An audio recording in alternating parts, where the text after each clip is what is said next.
আসসালামু আলাইকুম কাকা। ওয়ালাইকুম আসসালাম। কি করতেছেন? স্প্রে করতেছি পটলের খাতে। পটলের ফলন কেমন? খুব ভালো ইনশাল্লাহ। দেখান তো। এই দেখেন প্রত্যেকটা গিরিতি গিরিতি কল আছে। এই দেখেন এই ফুল ছয়টি আই প্রতিদিন সকালে।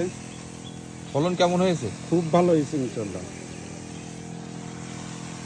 ফলন দেখান তো আমাকে একটু। এই দেখেন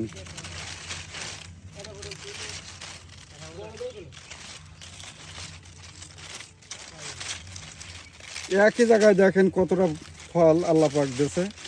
2, 4, 6, 8, 9টা। কত বিঘে লাগাইছেন? এই জায়গায় 18-19 কাঠা।